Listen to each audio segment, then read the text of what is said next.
Welcome, ladies and gentlemen, to the December 15th, 2021 meeting of the Lake Havasu City Planning and Zoning Commission. If you'd please rise and join me for the pledge. I pledge allegiance to the flag of the United States of America and to the republic for which it stands, one nation, under God, indivisible, with liberty and justice for all. Madam Secretary, would you please call the roll? Jim Harris. Here. Doug Hardy. Donald Bergen. Here. Dan McGowan. Here. Chad Nelson. Here. Susanna Ballard. Matthew Mitchell. Here. Sam Levin. Here. Gabrielle Medley. Here. David Diaz. Here. Okay, seems we have one spot absent or missing on the commission this morning. Would Mr. Mitchell please come and fill that spot?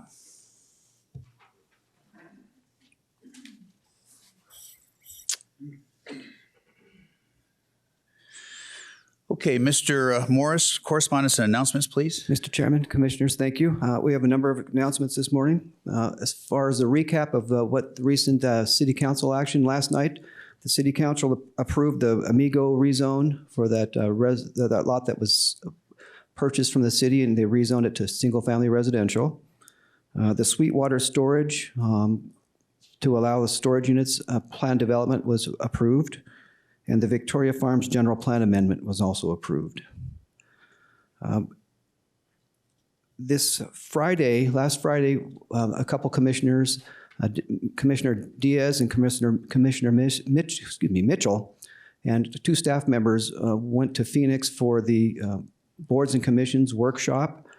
We thought it was a pretty good experience. If Commissioners Diaz or Mitchell have any comments that they would like to make, what their thoughts on that workshop was, we'd appreciate the commission would enjoy your feedback on it. Any comments? Mr. Mitchell. Yeah, it was interesting to hear and meet some different people. Here in Lake Havasu, we're kind of a small operation, and in some of the larger cities in Arizona, things get a little bit more political, and it's a little bit of a different experience. So I'm happy to be here in Lake Havasu where things are a little more simple, that's for sure. Mr. Diaz? Yeah, I would definitely agree with that. But it was nice to see the different municipalities there was some small ones there, but there's some, I heard that Phoenix has 1.7 million people, and they're growing 70 to 90,000 people per year. So my message was them, and you guys know, was to leave our water alone, and it was it was accepted on our side. But it was a good experience. Thank you. And there is going to be a video version of the workshop that was made available. I know Commissioner Medley already expressed interest in that. So as soon as that's up and available, we'll send it out to Commissioner Medley. If anyone else would like to view that, let me know, because we can arrange to have. Why don't you just provide links to all of the commission members, and then they can watch it at their leisure. Right. So we'll get the full option where we can do unlimited viewing for it. So we'll do that, and that will be available to the Planning Commission members as well as the Board of Adjustment members. So, all right, thank you for the direction. Thank you. Another item, parking. Some of these developments that we've had, there's been parking. A question of parking for multiple family residential has come up, and Commissioner Medley asked if the board would be, the Planning Commission would be open to a small workshop dealing with multiple family parking for multiple family projects. And if so, you can direct staff, we could make a little, just a small workshop, if you will, or a discussion item, not for action or anything, but just a discussion item, narrowly focused on parking for multiple family projects, if the commission would like that. Yes, absolutely. If we're going to do something like that, I would suggest that we make it on parking in general and cover all aspects, including parking in common and so forth, because there are some commission members here that aren't as familiar with the parking code as some. All right. That will be a very large subject, obviously, because parking is broad scope. We can certainly do that. there have been a lot of items on the agendas lately, so I'd like to, if we can, have it so it's not such a long meeting, but we can certainly put something together for you if the board, if the We'll commission talk likes. about it after the meeting. Okay, Good idea. all right. Okay. All right, thank you. And I have a little bit of sad news. You may have heard that, of course, Doug Hardy has not been seated on the commission for a while. He's been absent. He had some illness issues, and sad to report that he passed away last week. So, Did not know that. yeah, so Too bad. our condolences to his family.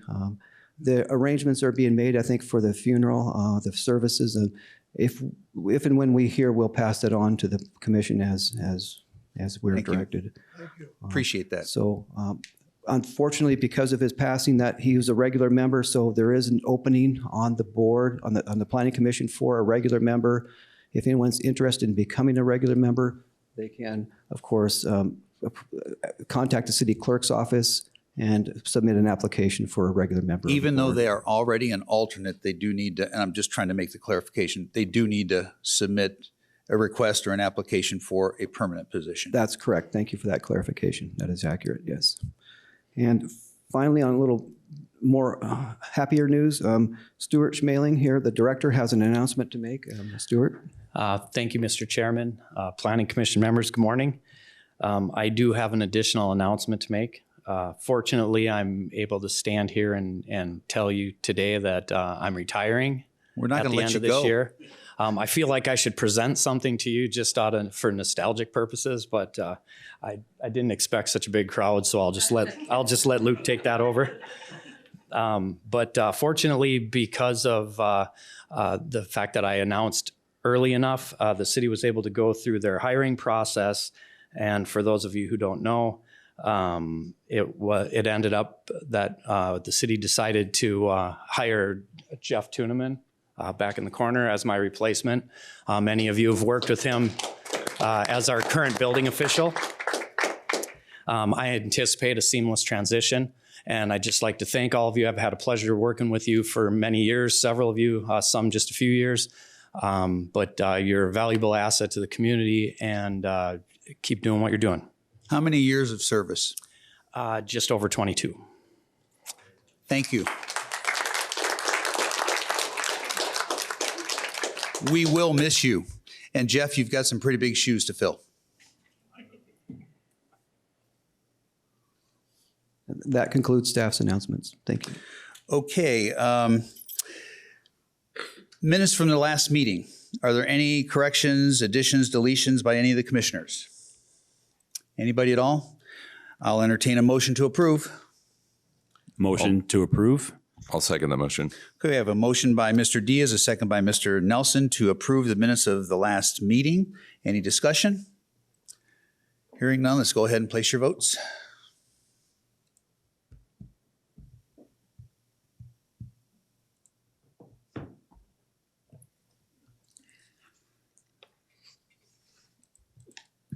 Motion passes 7-0. Okay, let's get on with the meeting. Let me first start by saying that this is a public hearing and there is a structured order to this proceeding. The city staff will present each item. There will be time for the commission to ask questions of the staff, and then the applicant will have the opportunity to present the case to the commission. That being done, we will then open the proceeding to the public for their questions and input. I would ask that anyone of the public that wishes to speak limit their trips to the podium to one, and keep all comments to less than 3 minutes, and to stay on point and not discuss subject matter that is not pertinent to the decision being considered here today. After public testimony is taken, I will then close the public hearing and bring the motion back to the table for city staff's recommendation, discussion amongst the commission, and eventually a motion to approve or disapprove. The first item on today's agenda is ID 21-3101. It's a request for a preliminary subdivision plat for Eagle View Villas at 2659 Jamaica Boulevard South, Tract 2271, Block 2, Lots 8 and 9, creating a 6-unit residential condominium subdivision in the limited multiple family R3 district. Mr. Morris, your presentation. Mr. Chairman, Commissioners, thank you. Here's the area map. The subject property is located on Jamaica Boulevard, just up from Coma Boulevard South and down from Paseo Granada. It's about 0.64 acres in size, and it's composed of 6 individual units with access from Jamaica Boulevard. Here's the zoning map. The property is currently zoned R3, multiple family. The R3 zoning allows this multiple family project as permitted use. Here's the preliminary parcel plat map, or excuse me, preliminary plat map. Design review for the buildings are in progress now, and building permit review are in progress for these structures. It consists of 6 individual units and then 6 garages, and then there's some additional surface parking. The owner has proposed this condominium plat in order to sell each of the individual residential units. And again, it includes 6 residential units with detached garages and a common parcel A. All on-site water and sewer services will be privately owned, and the project will have a property owners association to manage and maintain the private drives and improvements. This concludes staff's presentation. Open any questions. Thank you. Okay, do we have any questions of staff by the commission? Hearing none, I'll go to the applicant. Is the applicant present? Please come forward, state your name for the record.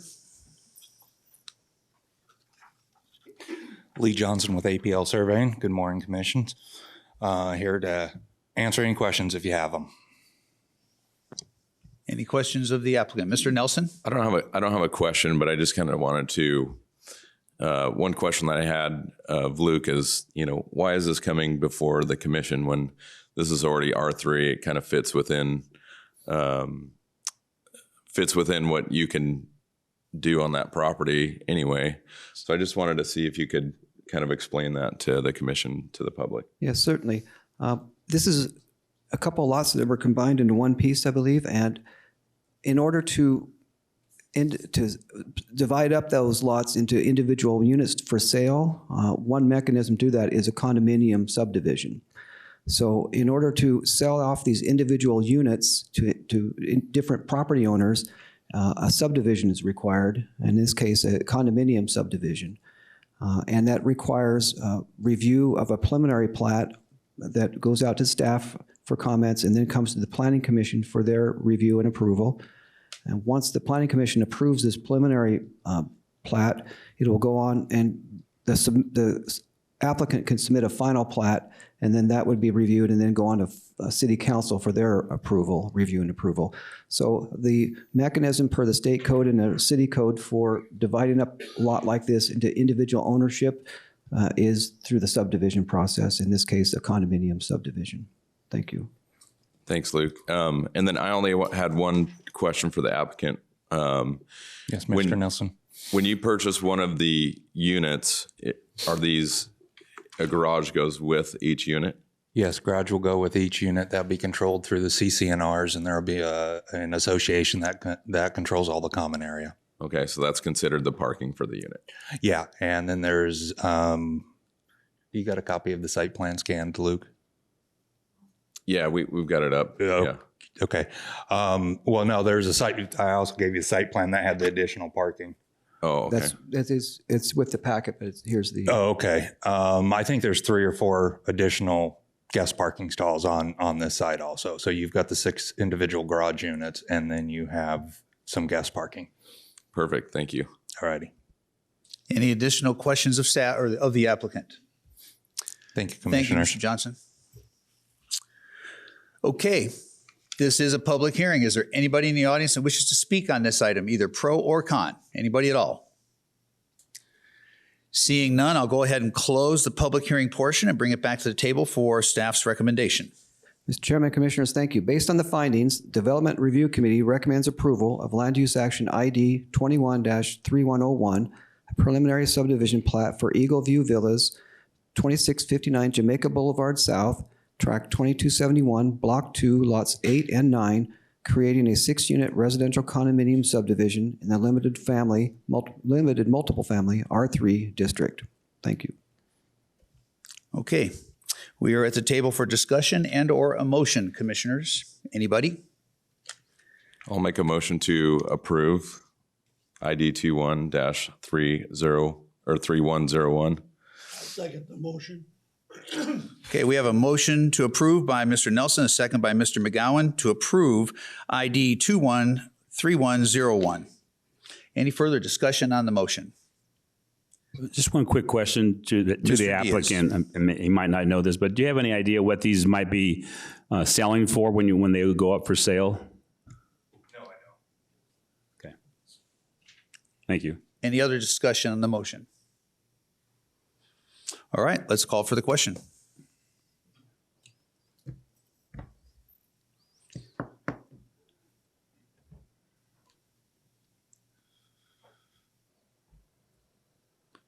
Motion passes 7-0. Okay, thank you and good luck. All right, the second item on today's agenda is ID 21-3099. This is a request for a major conditional use permit for 4081 Bison Boulevard, tract 2295, block 3, lot 9, to allow boarding and daycare of dogs in the residential agricultural district. Mr. Morris, your presentation. Mr. Chairman, Commissioners, thank you again. Here's the area map. The subject property is just under 2 acres. It's located in the northeast area of town on the north side of Bison Boulevard between Paseo del Oro Drive and Colt Drive. There's a wash behind the property, a couple washes that intersect behind the property. The properties in this area are all over 1 acre in size and are developed with single-family homes.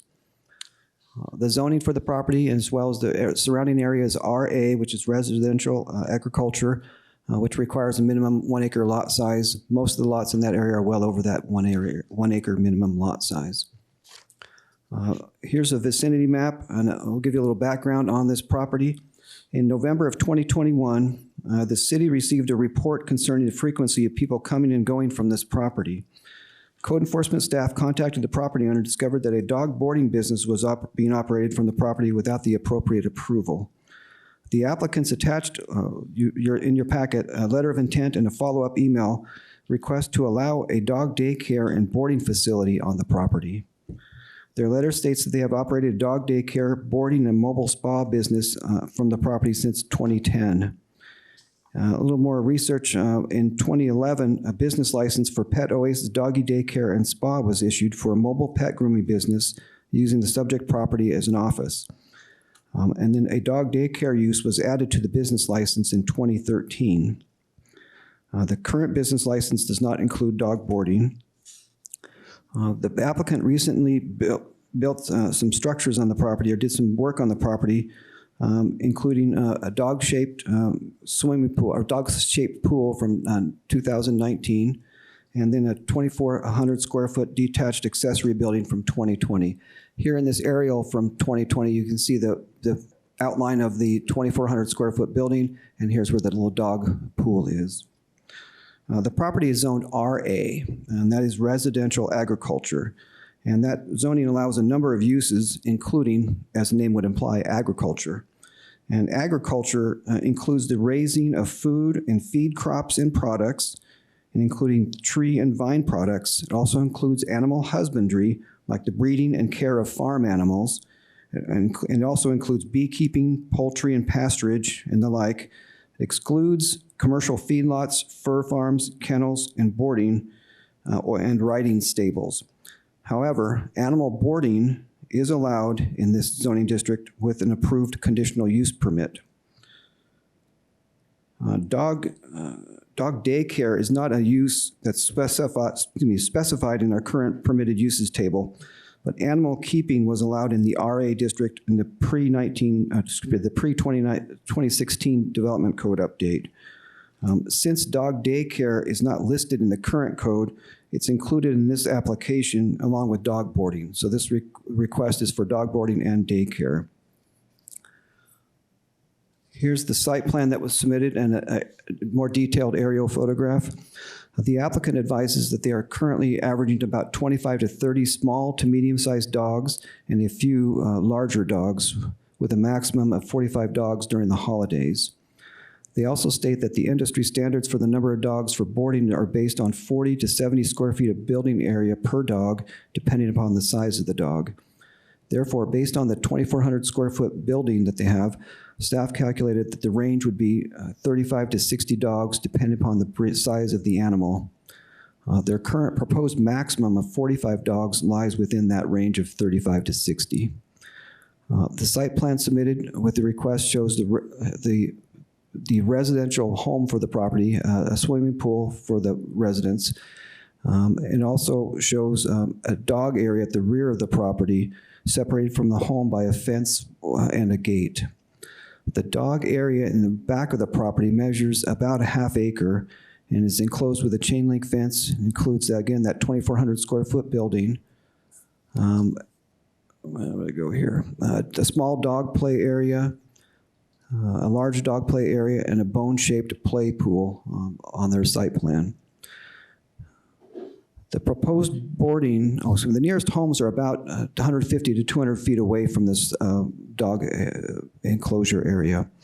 The proposed boarding use appears to meet the development standards for boarding, except for the standard of that all activities shall be completely contained within an enclosed building. It appears that the dog boarding use has been operating with its current outdoor uses for a number of years without complaints about dogs from the neighbors. The complaint we received was concerning the frequency of clients coming and going from the property.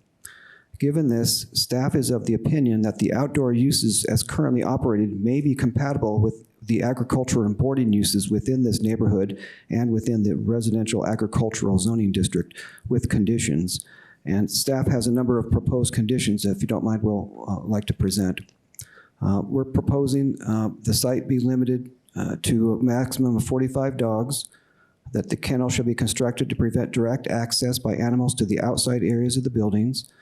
Buildings shall be designed and constructed to mitigate noise and odors to limit negative impacts on adjacent properties, and additional noise mitigation may be required for existing buildings not originally built for boarding of animals. Keeping and treatment of animals shall be in compliance with state law. Transfer of animals shall occur during regular business hours unless for reasons of medical emergency. The premises shall be limited to not more than one customer or client contact per hour. Animal breeding is prohibited. Animals must be accompanied by a facility employee at all times when outside the building. All walking and exercising of animals must take place on facility grounds. Solid waste shall be removed from outdoor areas during periods when these areas are in use and must be stored within secure and odor-free solid waste receptacle. They must obtain appropriate approval from Mojave County Health Department. The Lake Havasu City Business License shall be updated to include boarding. And finally, this conditional use permit shall be reevaluated by the Planning Commission after 1 year to gauge the impact of the use on the neighborhood and determine if any of the conditions need modification to assure minimum impact to the neighborhood. That concludes staff's presentation.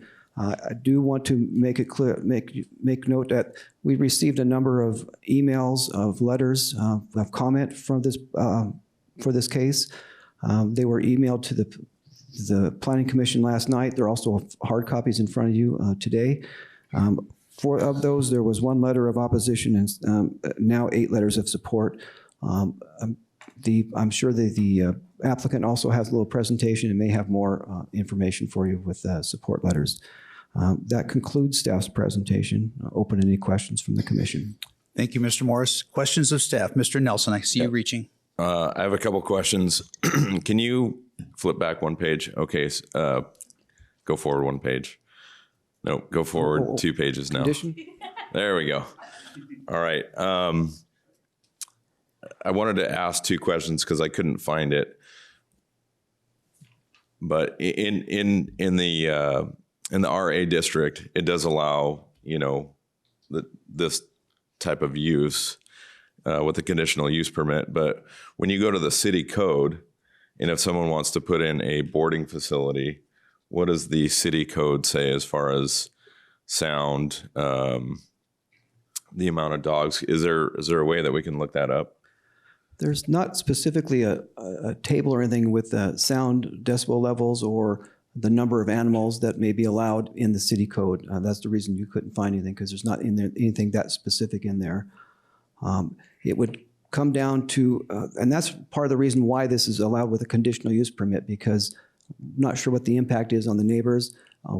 So Part of that conditional use permit process is to gauge what that impact may be and see if there's ways to mitigate that. It's kind of a case-by-case basis. We don't have a specific number of dogs or animals Okay. that are allowed in that boarding section. What about in ARS 13-2910?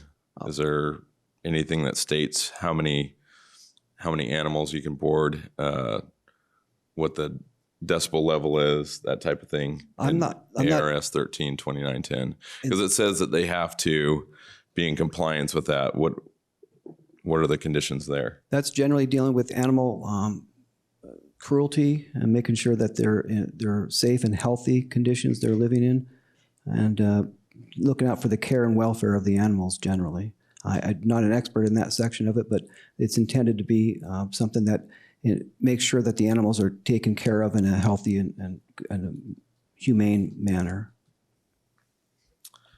That's all my questions. Any other questions of staff? I have a Mr. question. Mitchell. Was it Mr. Mitchell? Mr. Diaz. Okay, thank Go you. ahead.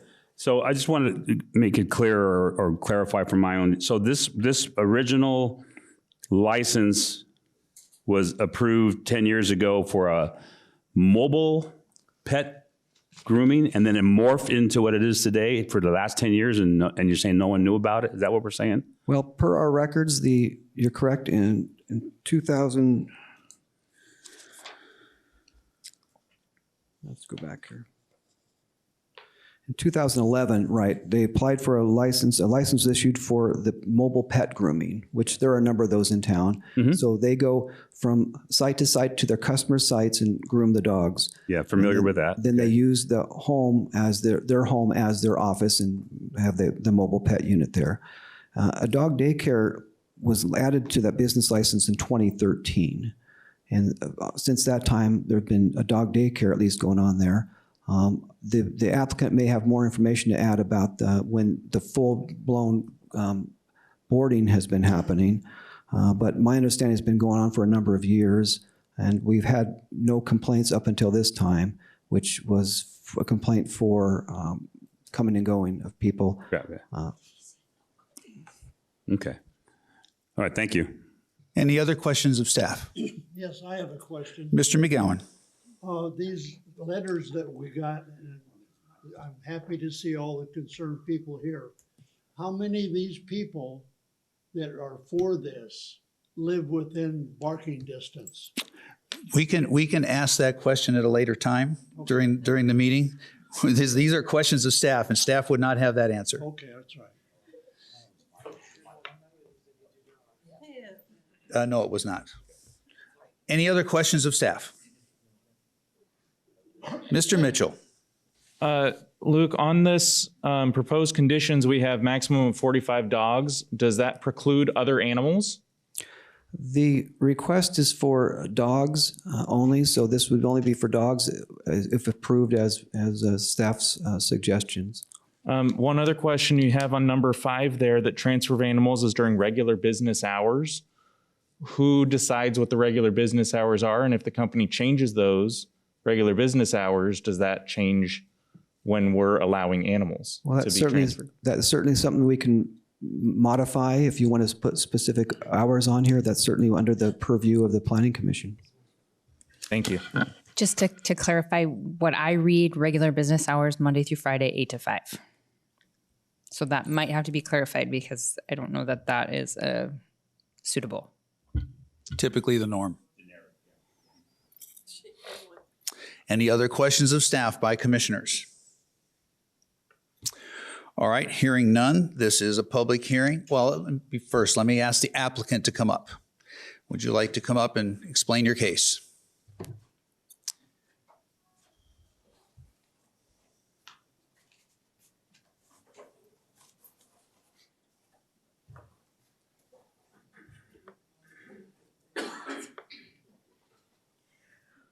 Please state your name for the record. Pull the microphone down to your mouth.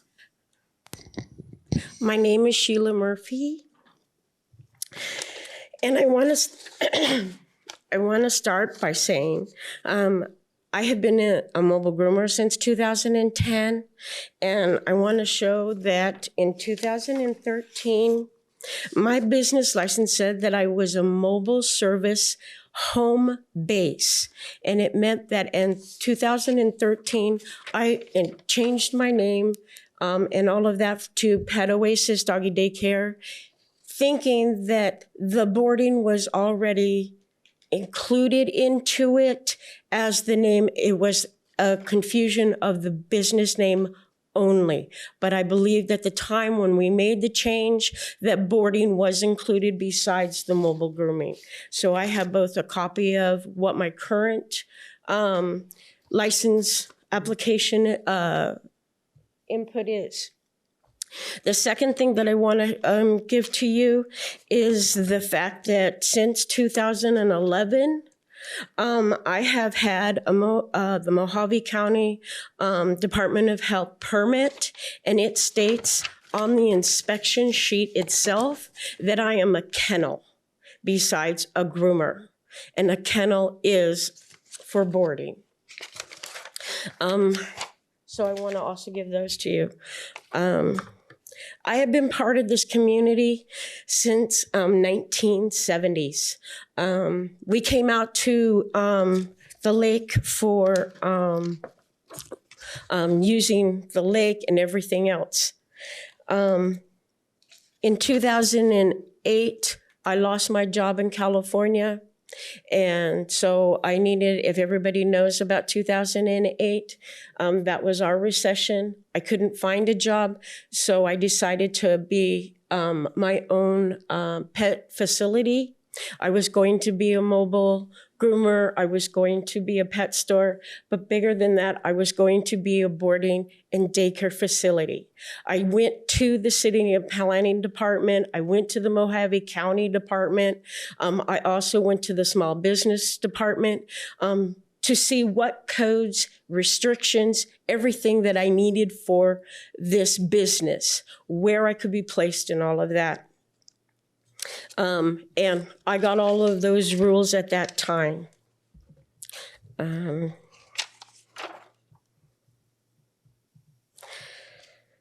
We started the business in 2011. We started it small. We were just doing it out of our home. In 2015, we saw that we were going to be expanding our business. We had a good reputation within the city. At that time, I was in contact with Sean Sears, my architect, and him and I talked to all of the county facilities, the planning department, everywhere, to make sure that everything that we were doing, the grading of the property, what walls and fences needed to be required for the type of business, the design of the building, what floor drains could and could not be used, what moisture barrier could be used on the wall, and the actual placement of this building. The entire project was with full knowledge between the city, county, that this building was going to be used as a boarding and daycare facility. The expansion took 5 years. In 2016, the grading of the property was completed. In 2017, the retaining walls and fencing was built.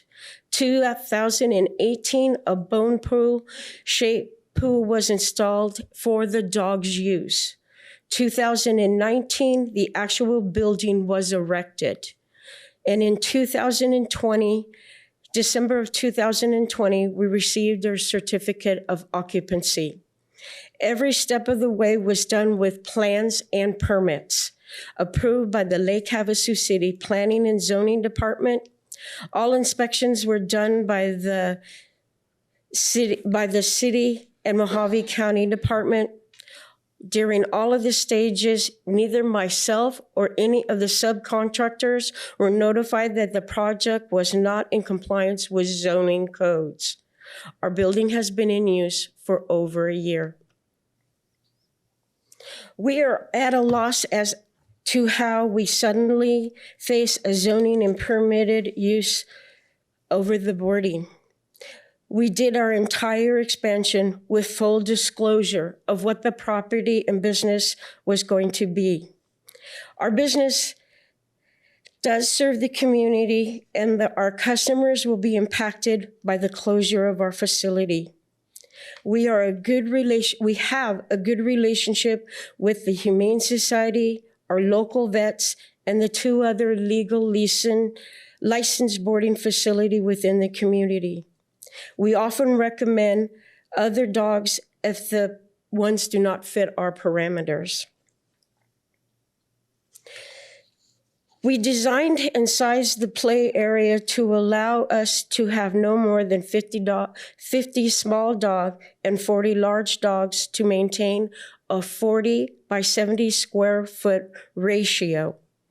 The play area also is able to separate large and small dogs used by movable cages setup.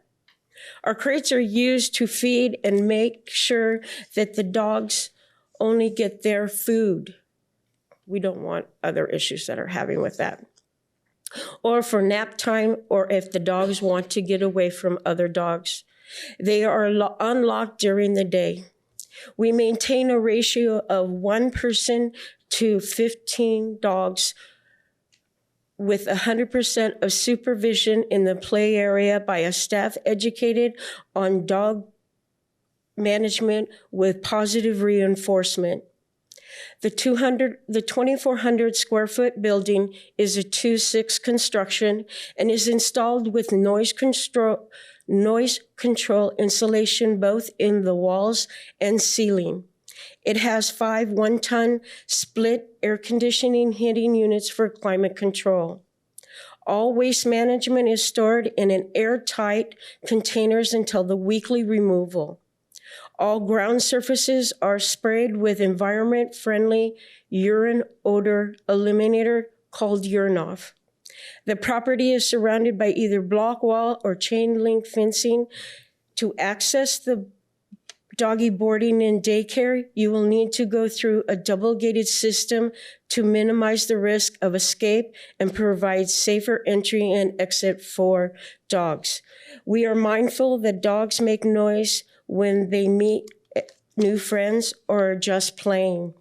So we have built a 6-foot-high wooden fence around the nighttime play area as not to disturb the neighbors when the dogs need to go outside or to do their business at night. Your biggest question. Our pickup and drop-off procedures ensure that our neighbors are not impacted because of the traffic imposed on the streets. Our customers must call us before they arrive at our address, and we meet with them at the front gate. They are not allowed to drive onto our 200-foot driveway, and they must be behind the gate before the pets are released. We only receive 1 customer at every time to ensure that the pets are secure within the doggy boarding daycare area or within their vehicle. We try to make pickup and drop-off appointments about every 10 minutes between the hours of 7 a.m. and 5 to 6:30 p.m., which are busiest for our daycare activities. Now, he's already talked about that. Okay, Pet Oasis has maintained maintained an A+ rating with the Better Business Bureau since we became a member in 2011. We have over 25 reviews on our Facebook page and a rating of 4.6 with 2 negative reviews, 1 from an ex-staff member and 1 from a customer who did not pass our evaluation. And I have copies of that. We have never had an issue with any of our neighbors because of noise, smell, or traffic. According to the April 2020 census, it is estimated there are over 24,000 households in the city of Lake Havasu, with an average with a national average of 1.6 dogs per household. That gives us a total of 39,000 dogs in the city. This does not include all of the visitors that come to our town. Lake Havasu City currently only has three licensed boarding and daycare facilities: Pets in Paradise, Novak Animal Veterinarian, and us for daycare, We Thought Boarding. But if you go online to rover.com or ask any of the community pages on Facebook for recommendations, or ask the Western Humane Society, there are more than 14 in-home people who board their dogs but are not licensed, or dog sitters.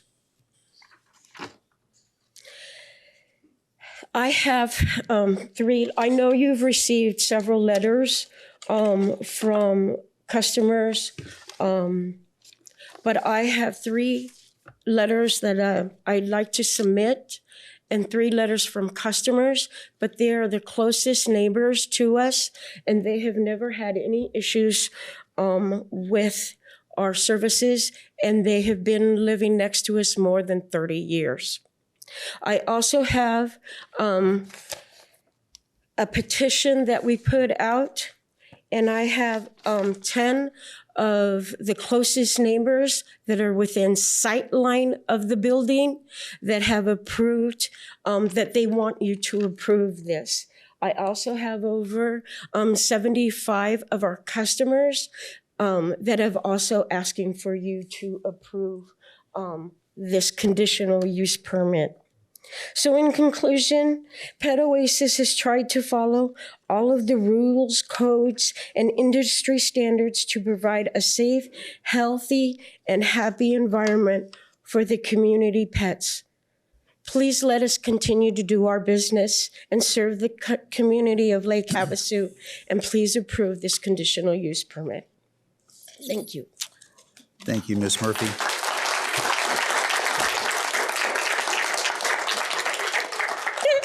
Don't sit down yet. I'm Sharon Murphy, and I'm Sheila's sister. There is a mistake. We do want them to come down the driveway. She reversed it. And it's a 200-foot driveway, whatever. And you just drive down, and everybody waits. And we come up and get the dogs. Our team is phenomenal, and they really do a phenomenal job and a fantastic job working with all of our customers that have showed up to support us, who care about our business. And we did think we were in compliance. Please let us continue serving this community with a safe, loving, wonderful environment. Thank you.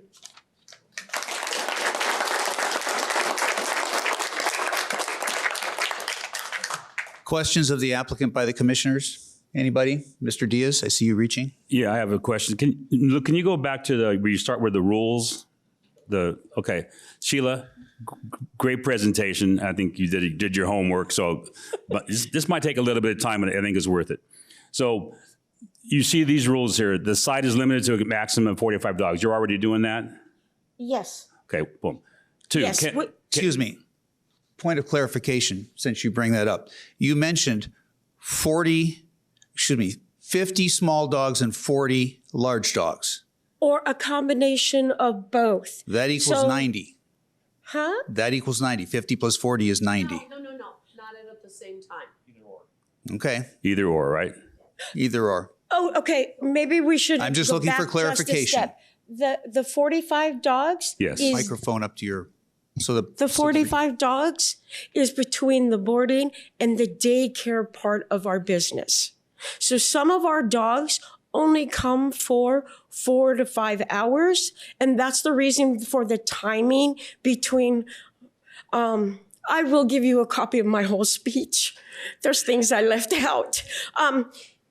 Between 7 and 9, most of our customers drop off for the daycare part of the business. Mm-hmm. And then between 5 and 6:30, they do their pickup. So we do a lot of customers that are just coming for a short term, then we also do boarding within that.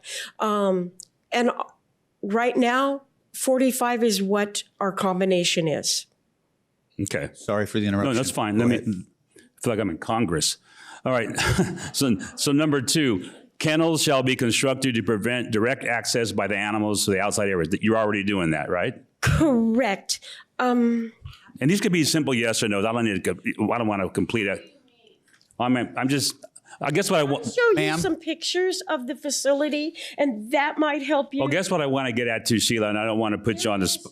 There is no kennels on the outside of the Right. property. Okay, if you look around the back section where it says the nighttime blacks, where the building is right there. Yes. That is the only place that the dogs are allowed. And it's a grassy area. There is no kennels. There is no crates on the outside of any of the play areas. Okay, so let me shorten this up. Go back, Luke, please. I'm sorry. So basically, most of these conditional use permit proposed conditions, you're doing almost all of these right now. Correct. Correct. Except for number 6, which talks about the that's I had outlined that one. What we're doing is we're making sure that the customers come call us, and we meet them at our gate, and we bring them within our driveway so that they are not out on the street. And that's for safety purposes for the dogs, so that the dogs cannot go running out into the street itself. And we only we do it within a 10 to 15 minute to where there's only one vehicle on our property at any given time. Okay. And how many staff do you have there normally? 8.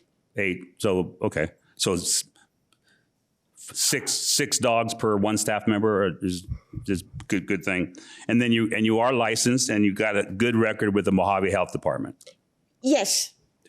Okay. I just wanted to get clarification, get it on the record. So thank you. It's a good presentation and I appreciate your time. Thank you. There's another page. I know. Mr. Nelson, I know. did you have a comment? I have if we go through this process and pass or fail, that number 6 could be an issue. And, someone could be just sitting across the street, taking pictures, there's always that person. And, pass or fail, her entire business could be hinging upon number 6. So I think we need to discuss later in the program, after public testimony is taken, I'm going to ask Mr. Morris to go over the home business licensing criteria, and that'll address some of this. Okay, sounds good. That's what I'm concerned about. Any other questions of the applicant? Mr. Bergen. It's your microphone there. I had quite a bit of concerns when we began this, and you have answered. I'm sorry, I'm hard of hearing. Okay. Oh, I forgot to push that. It's on. Just speak into the microphone. Okay. I had some concerns when we first got this, and you have answered these concerns pretty well in your talk. But it basically centers on the residential area. We received a bunch of letters, but most of them were from your clients. I only saw one in opposition. The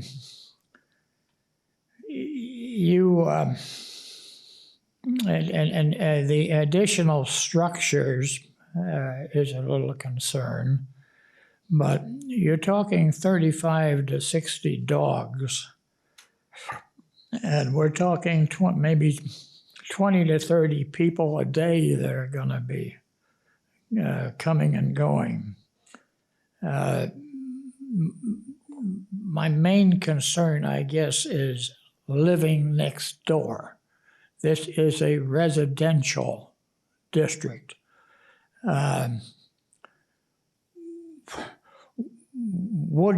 much of a problem would it be to somebody living next door to what is actually going on this property?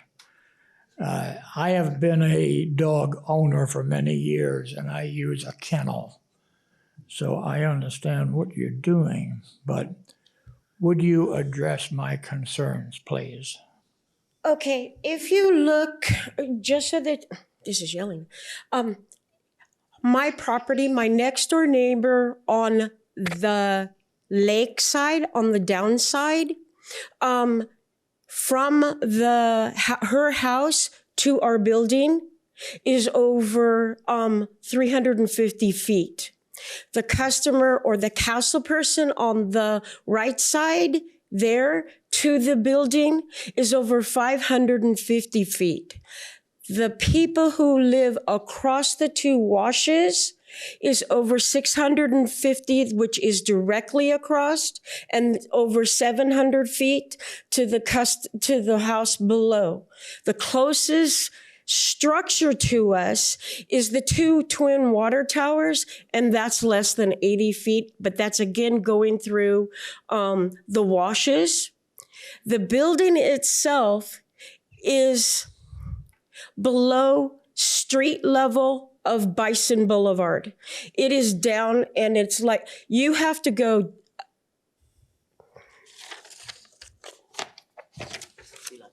Sheila.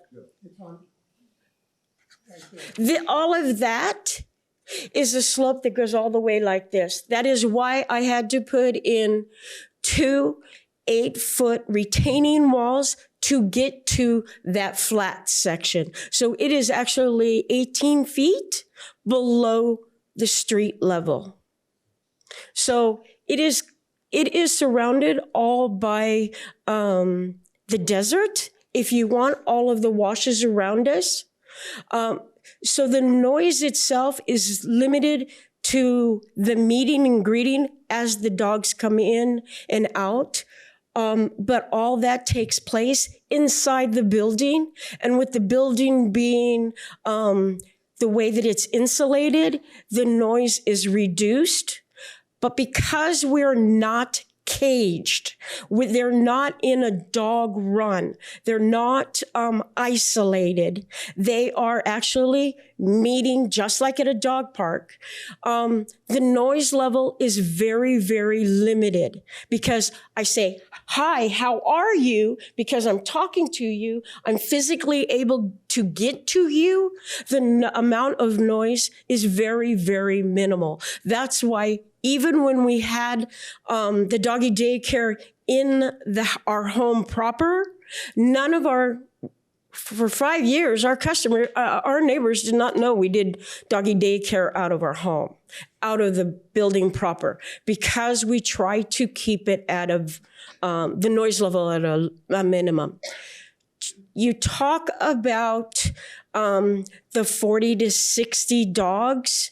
We currently are only averaging 25 to 30 dogs coming to our facility right now. We just wanted to make sure that we were able to grow because we've already moved once. We didn't want to move a second time. Thank you. Thank you. Any other questions of the speaker? I have another question. Mr. Nelson. Can you hear me okay? All right.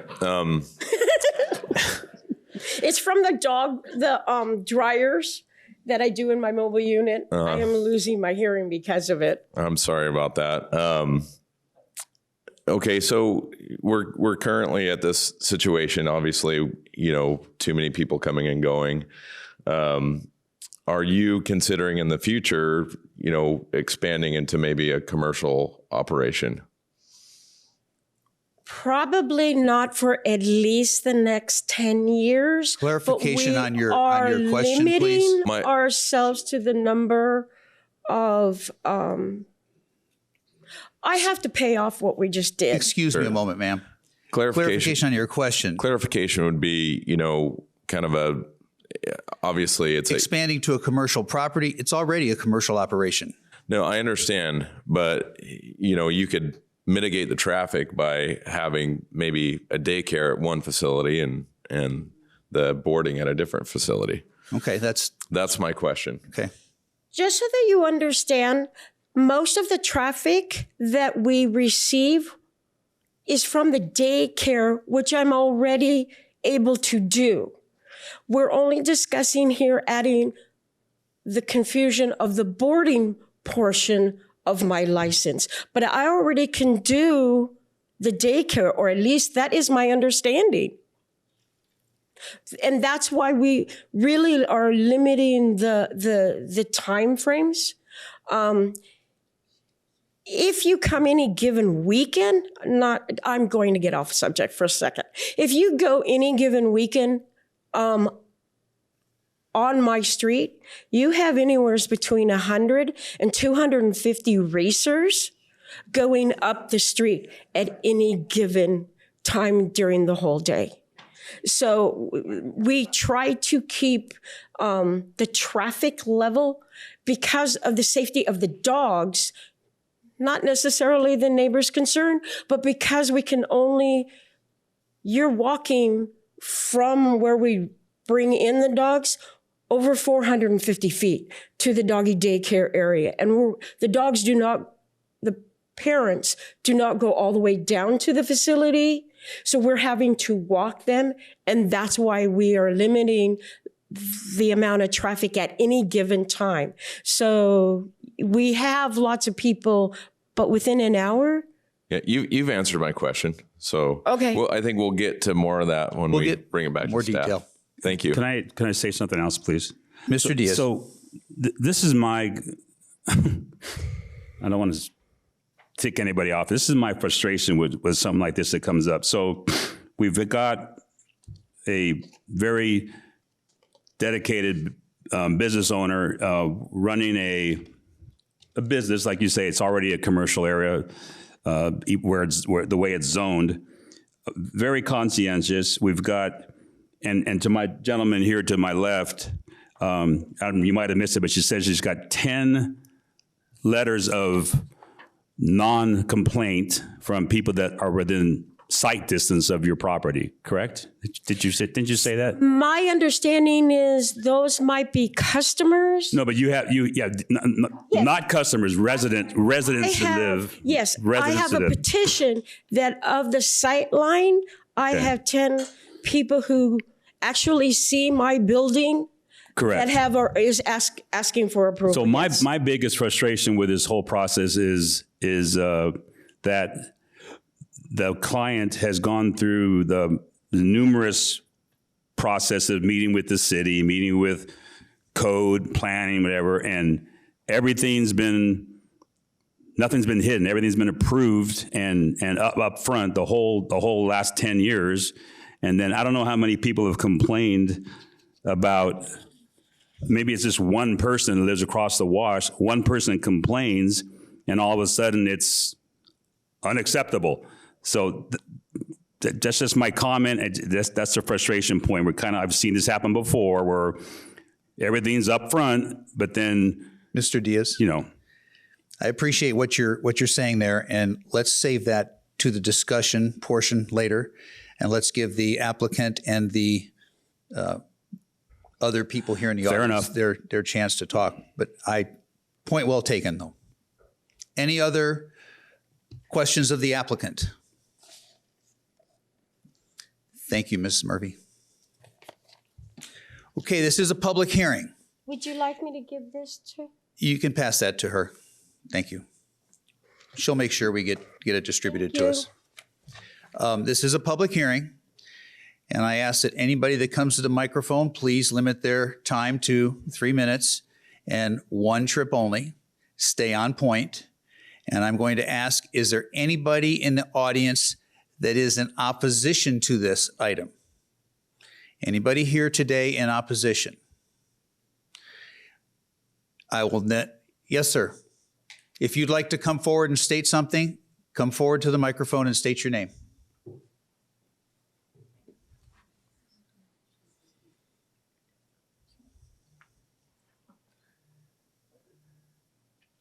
My name is Ralph Pitlock. Please put the microphone up to your mouth. There you go. Ralph Pitlock. I live in the neighborhood and walk that street for, recreation.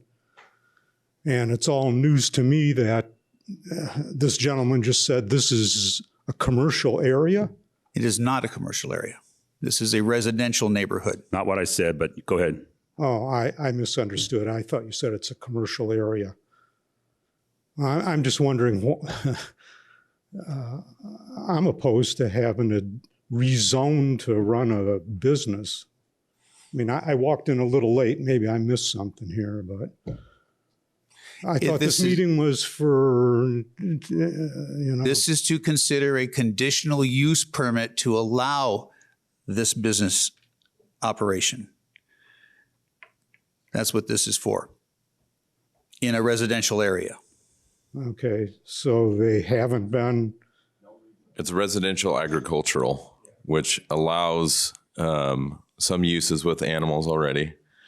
This is a conditional use permit to allow the boarding business. To extend or expand on that definition.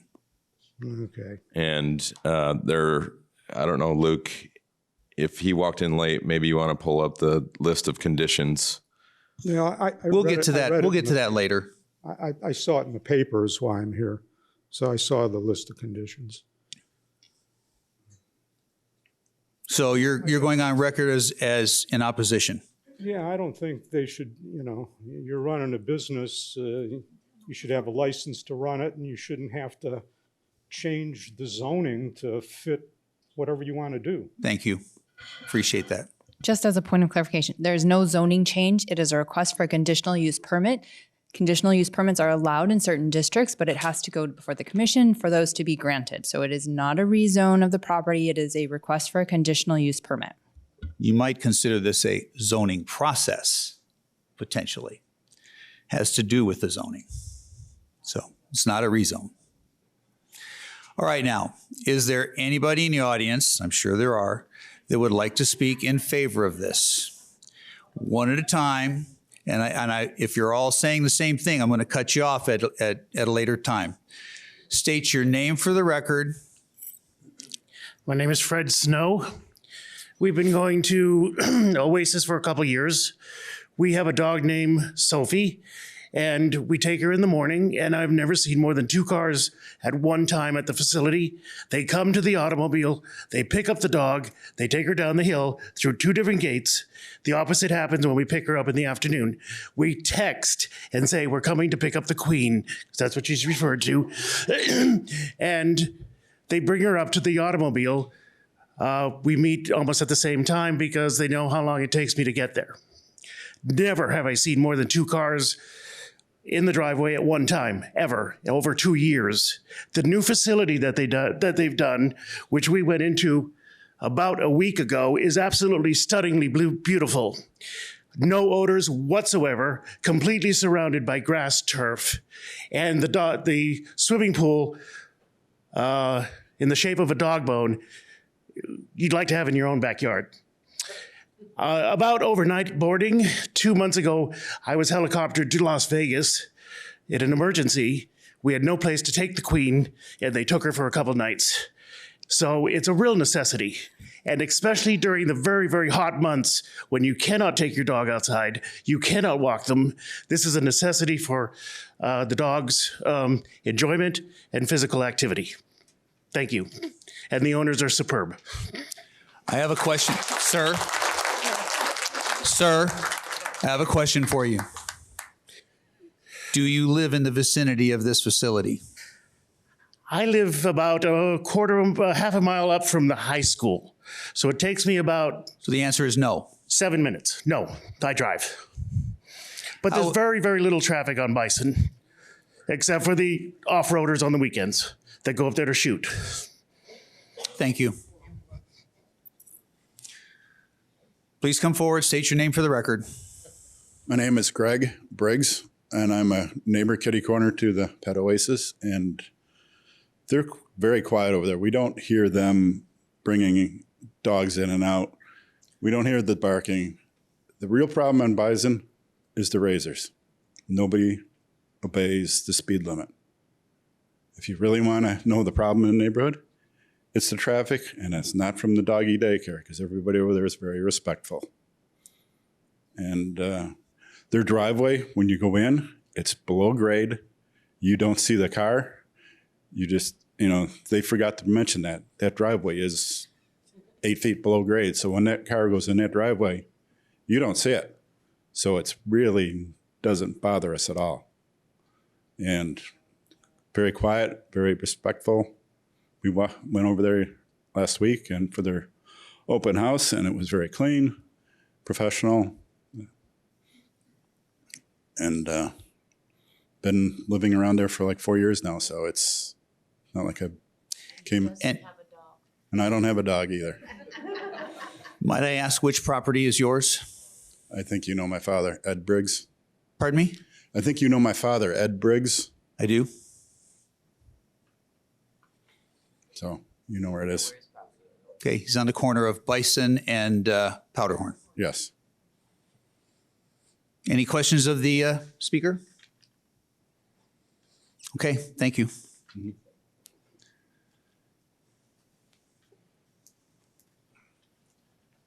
My name is Larry Gibson. I'm here with my wife, Kathleen. We live at 3500 Pocahontas Drive, which is about, 3/4 a mile away from it. And we've been taking our small schnauzer there for 6 years now.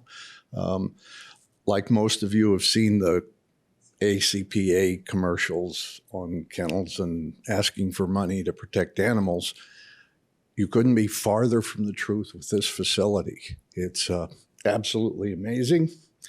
As has been said, I was amazed that Sharon actually had to come to our house and interview our little dog before they would accept it there. We've never heard any dogs barking when we take it there. It's just in and out. The most I've waited for is one other vehicle that was down in the driveway, and that was a wait of only a couple of minutes. I've been passed by more razors, construction, pool guys, landscapers, you name it, on that street than people coming to pick up or drop off their dogs. We leave our dog there for usually for 4 hours a day. Drop her off in the morning and then pick her up in the early afternoon.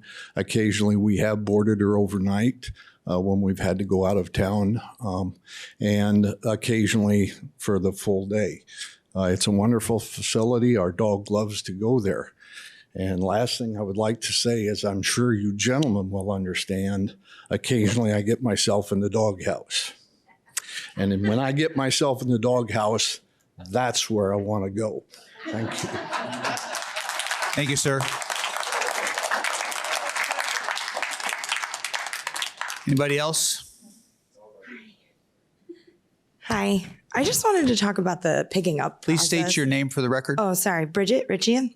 And your residence? I live about 1.5 miles away. Okay. And we've been taking our dog there for about 2 years. And we've taken him to other places, and it can be very loud. Like I just really wanted to talk about that process, because the way that they do it with their rules, and that you have to text them when you're on the street, you have, they meet you right in the driveway. It's not more than a minute process, and there's no like long goodbyes. And I feel like, I know just from dropping the dog off at other places or going to the dog park, when they see other dogs and they see other people, they get really riled up, they get really loud. And that just doesn't happen here because of the way that they take it so seriously and the process that it is. So I don't live next door. But I will say that when I drop my dog off, he doesn't even turn around, and he just wants to go play with them all day. And I've never had that experience. We've taken him places where his paws are bleeding because he just wants to get out of the kennel that he's in, and he doesn't sleep at night, and this is just, we know that he's in a warm, comfortable, cozy place. And it's, if you don't follow the rules, You can't go there. So, I mean, I think they do a very good job. Yeah. So I just wanted to speak on that. So thank you. Thank you. Okay, thank you.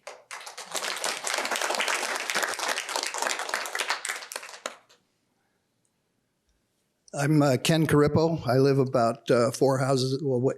I live about 4 houses away, and we do our morning walk past them. And I have never once heard a dog bark or make any kind of noise. It appears that this whole issue is about one person that made a complaint for traffic.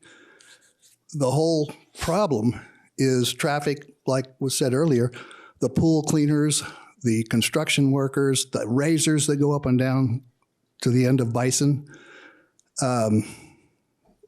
They're the ones that are making noise and causing traffic issues. When we drop our dog off, we have to call ahead. They say, we'll be there in 10 minutes. They're standing at the gate. When we pull in, we go in the driveway to the end, drop the dog off. They walk away. There's no noise made, no issue made. And I think that, like I said, I think this whole thing is about one person that has a problem with something up there. And he's directing his anger at somebody that doesn't deserve it. Thank you, sir.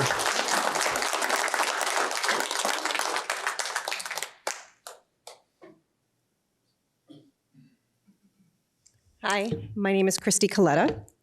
I have been taking my dogs to Pet Oasis for about 8 years now. I have 2 border collies, and prior to finding Pet Oasis, I've had a couple of facilities where my dogs were locked in kennels all day long. Border collies have issues with anxiety, and they need to run. This is the only facility that I have found where my dogs are allowed to run freely. They come home exhausted, which for a border collie is absolutely amazing. They come home happy, and they're ready to go back the minute I say, let's go to Sharon's house. This is an important facility for people like me who need a safe place where the dogs are cared for and loved the same way they are at my own home. My mother had a stroke in October. She's back in California. I travel back and forth regularly to California. If it wasn't for these guys being there for me to take care of my dog, I would not be able to care for my mother the way that I can with these guys. This is a really important business. And I know I'm not the only one who relies on them, but if it is not allowed to continue, you will adversely affect people who work and who travel and who need their dogs cared for on a regular basis. So thank you. Thank you.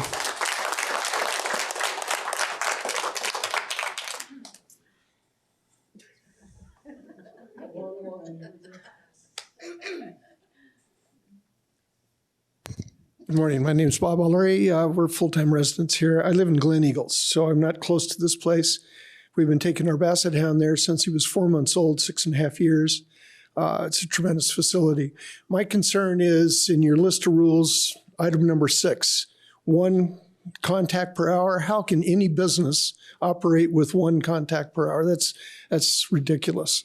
You've got to have people able to come and go like you've been hearing here, and I don't see how they can do that if it's one per hour. It just doesn't make sense to me. And then I can tell you from dropping our guy off and picking him up, the issue is the razors. When you back out of that place, you got these guys bombing down the hill. They're going 40 miles an hour. They're not watching the speed limit. Your problem there is regulating the off-roaders. Those guys are ridiculous. Thanks. Thank you, sir.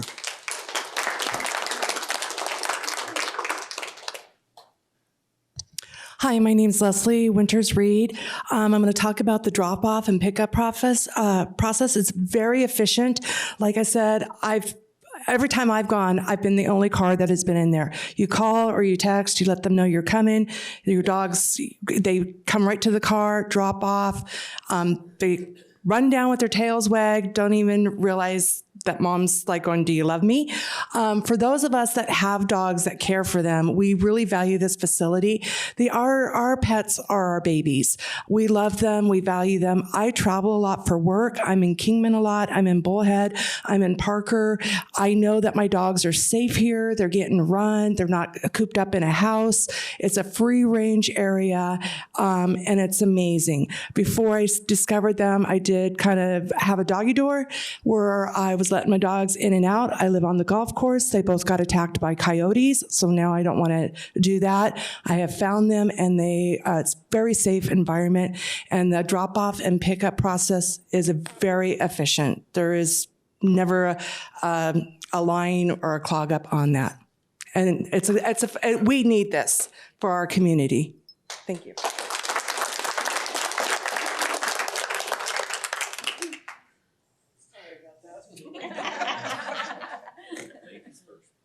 Hi, I'm Veronica Adair, and I live like 4 minutes away from this place. I was taking my dog to another facility. I recently went to Albuquerque for Thanksgiving. When I came to pick her up, they said they wouldn't watch her again unless I got doggy downers. I do not want to drug my dog.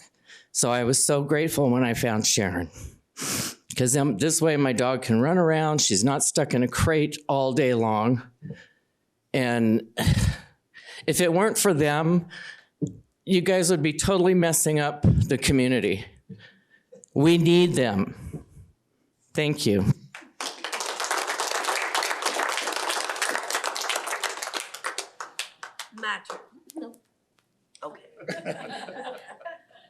Hi, my name's Sharna Walker. We live on Vega. I'm within walking distance. My dog does go to the daycare. But the point that I'm wondering about is, if this is denied, is she going to lose the doggy daycare together too? Could that shut down the doggy daycare?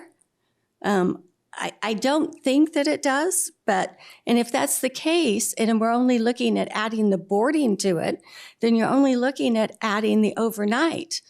And that's not going to add any traffic. The overnight, they're there before the end of business hours normally. They're there early. They're picked up in the morning, usually before noon, pretty much within business hours, maybe an hour or two, but it's not really going to impact the traffic that you would see during the day. That was just my 2 cents. Thank you. Thank you.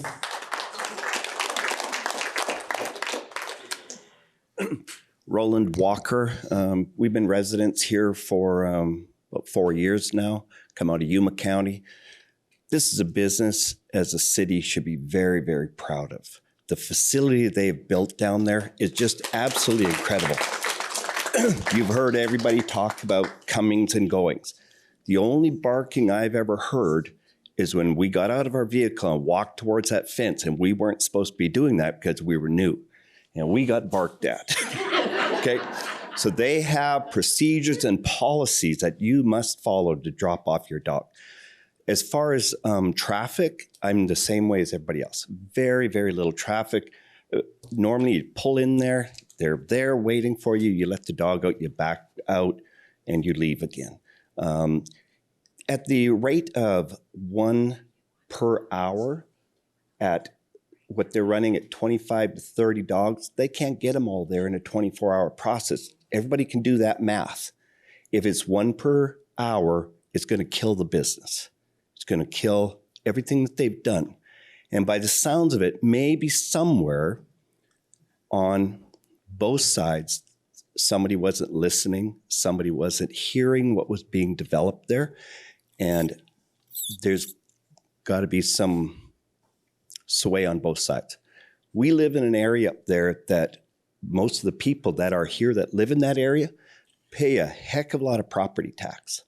And us coming to you guys, asking for this variance, asking for this change, for the amount of money we pay for property taxes up there, I hope you understand as our little community up there that you consider that. I have horses that live in the property behind me. I can smell them. When we go down to their place, there's no flies. We were there for that open house. There weren't any flies down there. They're monitored by the health department.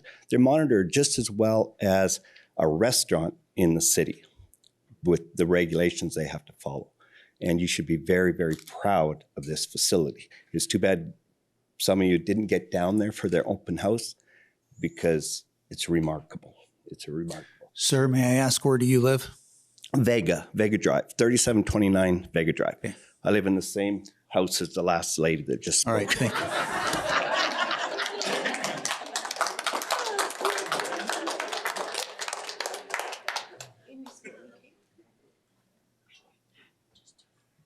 My name's Mark Wright, resident of the city. I've been bringing my 2 dogs to Pet Oasis for 10 years. This community only has 3 kennels that you can bring your pets to. If you travel and you're not able to bring your pets with you, there's no better place than Pet Oasis. It should be a role model of how to run a kennel. With their staff, with their rules, with how they treat the animals. And it's obvious when I pick up my pets that they love it there. They're wagging their tails. They can't wait to go there. It isn't like if you take them to a veterinarian and they're apprehensive because they're going to get a shot and they're pulling away. They're not like that at all. They love it there. And as you can see, there's a lot of community support here for Pet Oasis. I think we need this. It's beneficial to the community, and I strongly concur with staff's recommendation to offer this conditional use permit. This is something that this community needs, and as you can tell, it's something this community supports wholeheartedly. Thank you. Sir, may I ask where you live? I live on the island. Thank you. I don't live near the grocery store, but I need groceries too.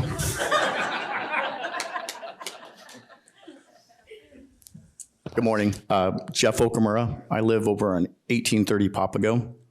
I've been using these guys for probably about 4 or 5 years, and I can tell you they're pretty adamant about that traffic issue. Sounds like that's one of the biggest concerns. I've called, I'd say a handful of times, and I've been told, wait, you can't pick him up. We got people coming in, and I've had to wait and call them back to get my dog. So they're really adamant about that. Never seen any issues with any dog, any noise or anything like that. And just like everybody else has said, they are very essential. I wouldn't be able to do anything. I have no family in this town. I go on vacations with friends. Friends would be the ones that take care of my dog if I had them, but they weren't on vacation with me. So the only way I can actually get away from town, go do anything, would be take my dog to doggy daycare. And they're the rules they have, if you don't listen to them, you're not going to be using them. Thank you. All right. At this point, unless there's something different than what has been being brought forward here, I'm going to close it down. If there's something different, then I'll allow you to speak. This lady here in the front first. Otherwise, this is all testimonial as far as usage. Hi, I'm Susan Bailey. I live at 470 Gypsy Lane, so I'm not close. I've been staff up there for about 3 years now. I actually moved full-time to Havasu in August of 2018. I have a son and daughter-in-law who lives literally a block away from me. They've been here for over 9 years. I'm also the treasurer for the Lake Havasu High School Band Boosters. And when I came, I've always, in California, always volunteered. They needed help. I don't even have kids there, and I've been band booster ever since I moved to town. I wanted to give you a little bit of my history so you'll understand how much I stand behind this kennel. When I moved here, for 16 years, I actually owned a boarding facility, a traditional kennel in Rialto, California. I was a member of the community. I was actually tapped out by the mayor and the chief of police to come and help them rewrite the animal regulations for the city of Rialto. It took us about 2 years. The city attorney will understand, because we would give they had code, we'd put it out, have 3 different people read it, and we get 3 different interpretations. So what we were basically doing was making everything concise, that 3 people could read it and all agree the same thing. And then once that was done, it was turned over to the city attorney to confirm everything was in accordance. And then we had to go before city councils. We had to go before a lot of meetings before we finally got it done. So I owned the kennel all that time. I worked with the city. We were also set up. I was A1, by the way, zone A1. We were also residential. And there were 3 kennels in a row. We had horse property. We had a chicken ranch. We had horse training.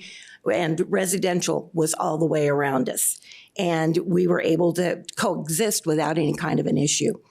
I was also the founding member of Samiad Rescue for Southern California. and was very active with that and helped other rescue organizations when the shelters were full and we needed stuff out. The other thing we did as we were over, there were 3 kennels, we had over an acre of land. When the wildfires would break out in Southern California, and especially the time pretty much burned up most of San Bernardino, went right down through the town.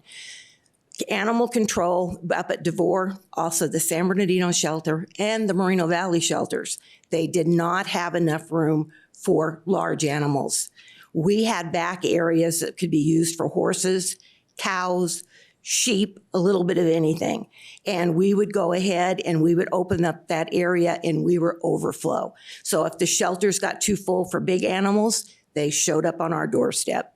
And so, again, we were very community oriented.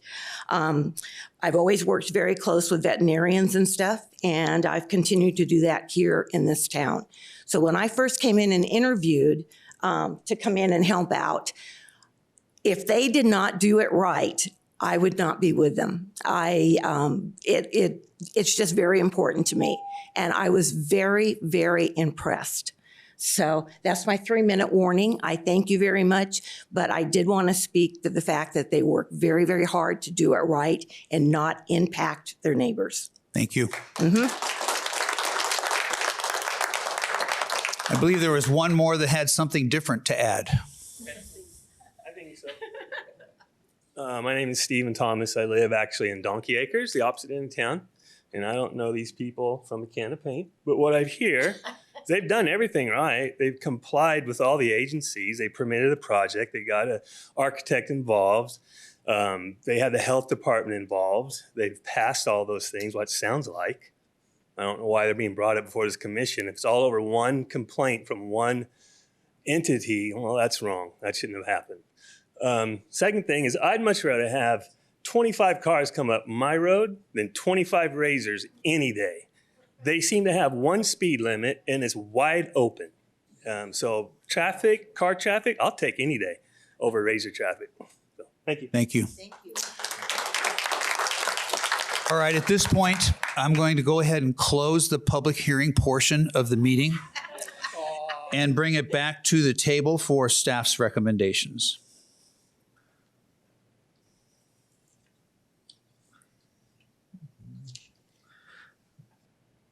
Mr. Chairman, Commissioners, thank you. Based on the findings, Development Review Committee recommends approval of item number 21-3099 for a major conditional use permit for 4081 Bison Boulevard, tract 2295, Block 3, Lot 9, to allow boarding and daycare of dogs in the Residential Agricultural RA District with the following conditions. The site is limited to a maximum of 45 dogs.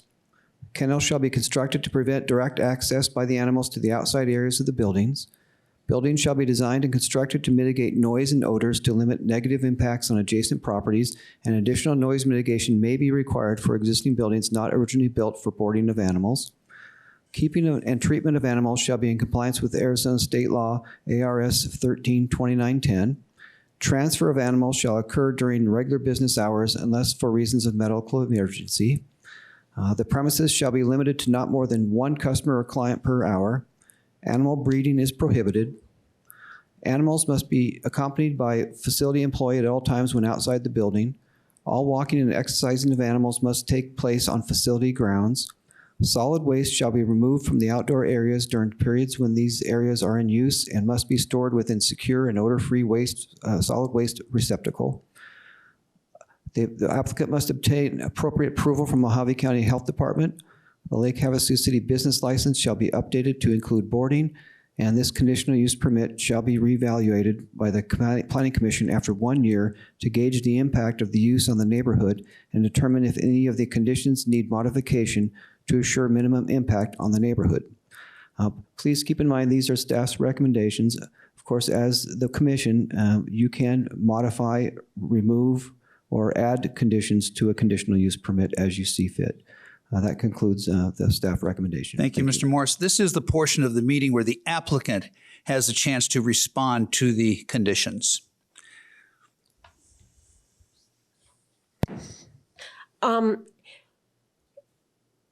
We follow all of those except for number 6. And we cannot run our business as the doggy daycare portion with that as a limitation of only having one customer or client per hour. That would mean that we would only have 8 dogs per day. If you were looking into the business hours, between 8 and 5. That would be the only one that I would say that I would recommend that we take off. 7 to 8. No, I know. Yeah, but we're doing from business to... Yes, our business hours for us, for our business, is 7 in the morning to 8 o'clock at night. But the impacting of the traffic and everything else is from 7 to 6:30. All right, thank you. Duly noted. Can I ask her a question? Yes, you may, Mr. Nelson. So this says one customer or client contact per hour. This doesn't mean employees. So it's the cars aren't going to be impacted by the employees. So if you were to change that number 6, what would you, it says not more than blank customer or client contact per hour. I would, the only thing that I would take off is the client per hour. We could live within the fact that the premise shall not limit more than one customer on the property at any given time. Okay. Because right now we are doing within one customer for every 10 to 15 minutes, but we are already limiting that portion. So you have someone that pretty much meets and greets and... I'm sorry, what? You have someone that takes the dogs in and takes the dogs out pretty much full time. That's what they do. No. What happens... They're saying yes. It's one dog, one person. So at the time, there is only one client on the property at any given time. Okay, thank you. Thank you. Mr. All right. Chairman. We are at the table for discussion and or a motion. I'm going to start by asking a couple of questions. Mr. Morris, I'd like you to pull up the home business ordinance and go over the parameters of the home business ordinance, please. Let's see if I can locate. You mean home occupation license? Home occupation, home business licensing aspect. All right, let's see if I can get access Occupation to that. allowances by the code. And I'm catching you flat-footed. I apologize, That's but okay. this particular application is not about how well they have done. Sounds like you have done a very commendable job, but this is about the ordinance and what is allowed in the residential district.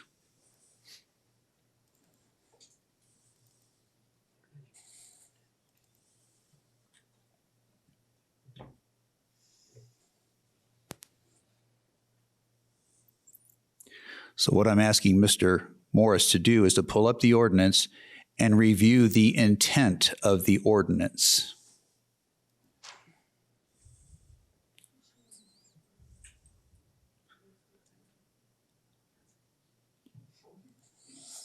How about if we do this? Let's take a 5 to 10, let's just say take a 5-minute break and allow Mr. Morris to do this. Give us a break and let's reconvene here in 5 minutes. Okay. Thank you.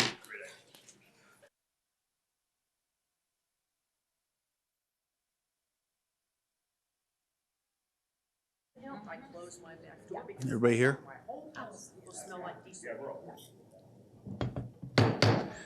All right, let's reconvene. Please take your seat. And Mr. Morris, would you go over the home occupation guidelines, please? All right, For Mr. the city Chairman. of Lake Havasu. Yes, Mr. Chairman, Commissioners, thank you. The accessory home occupations is a section of the city code that deals with residential properties and home occupations or businesses that may be allowed in those residential areas. Here's the purpose intent, intended to provide quiet, peace, domestic tranquility within residential areas, guarantee residents freedom of excessive noise, traffic, fire hazard, nuisance, and other possible effects of commercial uses conducted in residential areas. It's supposed to be secondary to the principal use. Since the property is owned residential, there'd have to be a residence on the property before you could have a home occupation, obviously. Carrying of any businesses within a home shall be clearly incidental and secondary to the principal use of the residence and requires a zoning clearance. Area of the home occupation shall be carried on wholly within the principal structure and garage and not occupy more than 25% of the combined floor area of the principal structure or garage. Employees, no employee or assistants shall be engaged in services on the premises other than the immediate family members of the family, except as otherwise may be authorized by this section. Sale and goods from the premises, no commodities may be displayed or for sale to the public on the premises except for garage sales. Customers or clients shall be limited to not more than one business caller or visitor at a time and not more than one visitor per hour. All customer and client contact shall be restricted between the hours of 7 a.m. and through 7 p.m. Commercial deliveries and outside services are restricted to those normally and incidental to the commercial uses of the residential subject zoning district, the subject zoning district. No home occupation that serves as a headquarters or dispatch center where employees come into the site to be dispatched to other locations is allowed. On-street parking connected with the home occupation shall not be allowed. Boarding of horses in the RA zoning. Horses may be boarded in the RA zoning district provided the size of the property and the number of horses on the property, whether privately owned or boarded, does not exceed the allowances provided within this section, 140303C2E. Prohibited home occupations include ambulance services, automobile, ATV, boat, electronic or equipment repair, parts sales, detailing, upholstery or washing, beauty salons or barbershops, cabinet shops, commercial fungicide, herbicide, insecticide, or rodenticide applicators, large appliance repair, medical and dental offices, pet grooming, repair or service at the business of a licensed address of a mobile operator, restaurant, taxi service, or of more than one vehicle, or veterinary uses. And then other uses not expressly allowed or prohibited. If they're not prohibited per the section, then they shall require a compliance for the zoning administrator. Basically, they'll provide something that describes how the business is operating, and the zoning administrator will determine whether the home occupation complies with that section for those areas that aren't covered as prohibited. And then that decision could be, compliance could be appealed to the Board of Adjustment. No advertisement shall be placed in the media containing the address of the subject property. No external business signs shall be allowed unless authorized by the sign regulations for residential districts. Window area shall not be intentionally or purposely used to display or offer merchandise for sale to the exterior of the residence or allowed accessory structure. Hazardous materials, there are a number of hazardous materials that aren't allowed on the subject property. I won't necessarily go over this, but if you're curious, we can go back to it. There are performance standards, maintenance, character, peace, and quiet. No use shall be allowed by reason of color, construction, design, dust, glare, heat, lighting, materials, noises, signs, smoke, sounds, or vibrations, alters the residential character of the premise or unreasonably disturbs the peace and quiet of the surrounding residents. Traffic and parking, use shall not generate pedestrian or vehicular traffic in excess of those customarily associated with the zoning district in which the use is located. Home occupation shall not displace or impede the use of parking spaces required for the residential use. Business materials shall not be stored in required covered parking areas. Service requirements, the use shall not create excessive demand for municipal or utility services or community facilities beyond those actually and customarily provided for residential uses. Equipment and material use, no electrical or mechanical equipment or stock material shall be used other than what was customarily found in the home.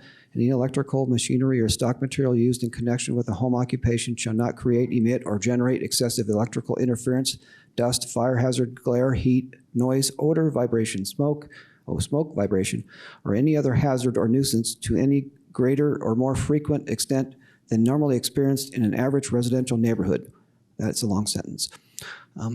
Enforcement.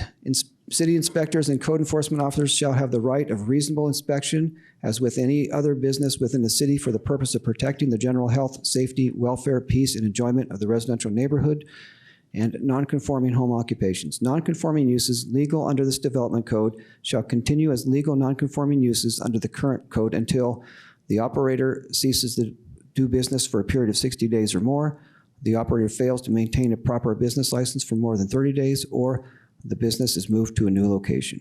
So that covers the home occupation regulations. All right, thank you. We are at the table for discussion and or a motion. Let me start, if I may. It's unfortunate for the misinterpretation of your home business license. I believe that started out as a dog grooming business, and the name or the usage of daycare was added to that. And then it morphed into what it is today.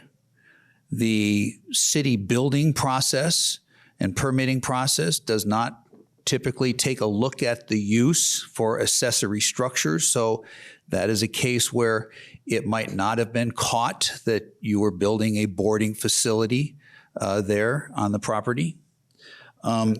These properties, as I understand it, having lived in the area and been on this commission for a while and using the zoning applications, were intended for equestrian accommodation, 4 horses per acre. The boarding aspect of these properties came about several years ago, recently, 3-4 years ago, with regards to a facility up there that was 4 or 5 acres in size and was boarding horses, friends, family, and so forth. And so they came to the commission, and because it was designed as an equestrian property, the acreage, 4 horses per acre originally, the boarding was allowed to keep those horses there overnight. It was not intended for any other type of livestock, et cetera. And I think that was specifically excluded from those requirements at the time. I believe that this particular application goes against some of that home business requirements and guidelines that we just read. And it is unfortunate that we have gotten to this point in this particular application, because it sounds like you do a commendable job as far as the care of the animals and trying to keep the traffic at a minimum, et cetera. But in my opinion, and I'm just one on this commission, this is about the allowing of a commercial enterprise as such in a residential district. And we have to keep in mind the quiet enjoyment of neighboring properties and their private property rights. So having said that, let me further continue to open this up to discussion. Anybody? Mr. Diaz? I'll go. Luke, can you go to the next page, please? Just wanted to read something real quick.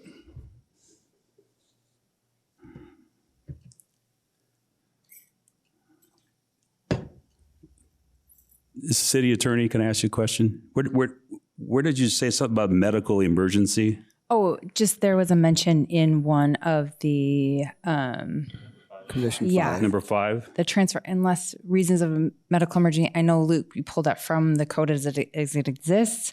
I don't know what medical emergency means exactly, if that's for the dog, if that's for the person. And so I just thought maybe the reduction of the word medical might just, unless for reasons of an emergency. I don't really know that it's necessary. It has to be a medical emergency of either the dog or the person, just for reasons of an emergency. I think it's good. Okay. Is there any more discussion? Anyone else going to say anything? Because I'm ready to do a motion. Mr. Nelson. I just wanted to say a few things. Number one, I don't think traffic is the concern here. I think traffic is probably what whoever brought the insight to look into this. Traffic is not, you can't be turned in for traffic because this whole area is wrapped around with state land, and someone could go through a process and actually buy state land, and there could be a 2,000 unit subdivision that goes in up there 20 years in the future. And that this road can handle all the traffic that's going up and down there without question. Let me interrupt you there, please. Bison Boulevard is designed as a boulevard, just like McCulloch. It is going to be one of a major connectors if we ever get a bypass highway or another subdivision up there. So correct. So traffic should not be an issue. That is the point that I'm trying to make. Is we talk about traffic. The applicant's obviously trying to mitigate traffic the best that they can, but it's not a thing that would shut a business down or be a concern of this property. Traffic is not a concern of this property because the road can handle all the traffic that goes up and down there through all the cars, vehicles, and whatever. The conditional use permit is what whoever made the complaint looked into and found that they didn't have the conditional use permit to allow the boarding, and that's what's in question here. So I just want that to be on the record that this is not a traffic issue. They're not causing undue traffic on this street, and it's the conditional use permit that we need to discuss. I would submit it's the business itself, the type of business, and the potential of, and I'm not saying that they have done this, but the potential of creating a situation where we eliminate the peaceful and quiet enjoyment of somebody else's investment, their private home. So this would be just the beginning. It's one CUP, but that's where I have difficulty with this. So I'm going to, Mr. Diaz. So I'm going to do a motion, but before that, I want to get on the record that, as it was said earlier, that I said it was a commercial area. No, it's a RA, and this is a CUP. So I want to get that on the record. So I want to make a motion. Mr. Chairman? Mr. Morris. If I may interrupt.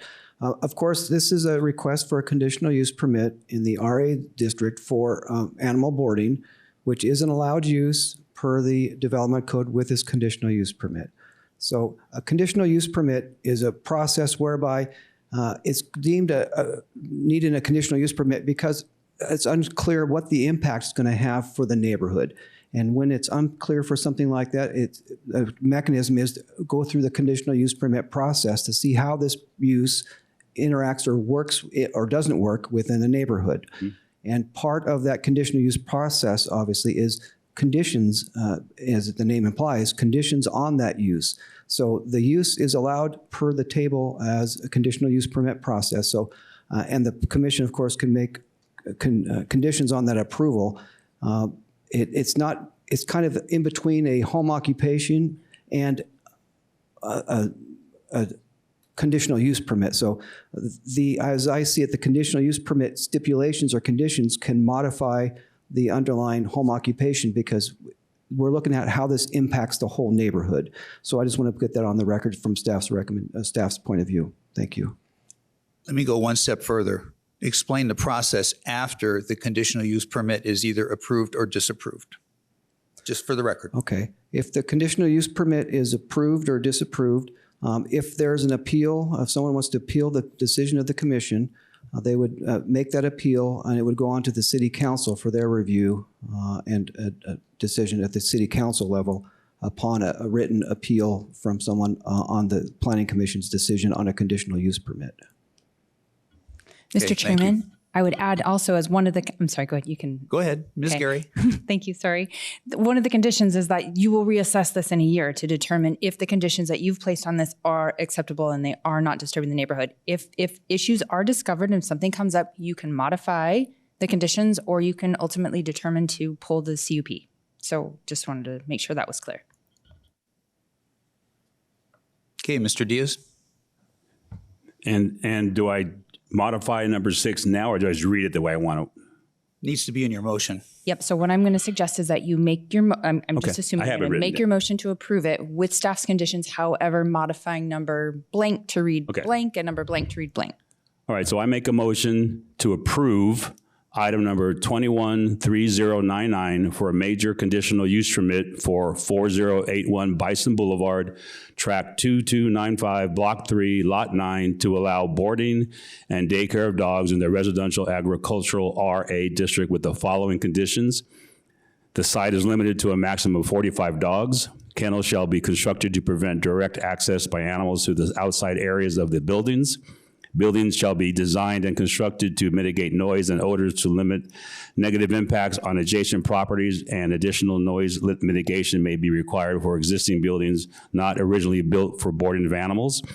The keeping and treatment of animals shall be in compliance with state law ARS 713-2910. Transfer of animals shall occur during regular business hours unless reasons of a medical emergency. What did we decide on that? You can take out medical. Yeah, I would strike that.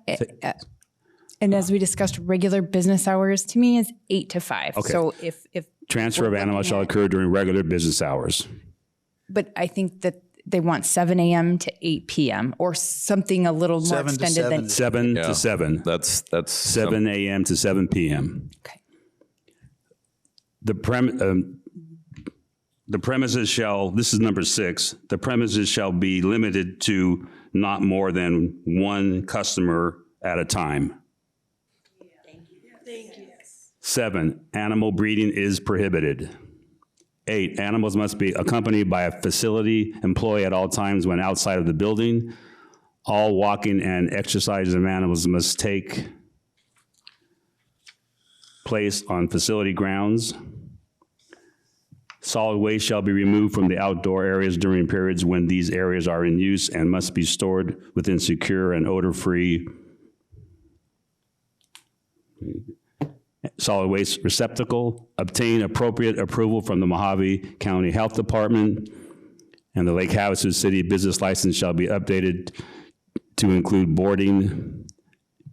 And 13, the additional use permit shall be reevaluated by the Planning Commission after 1 year to gauge the impact of the use on the neighborhood and determine if any of the conditions need modification to assure minimum impact of the neighborhood. We have a motion by Mr. Diaz to approve item number 213099 with the stated conditions.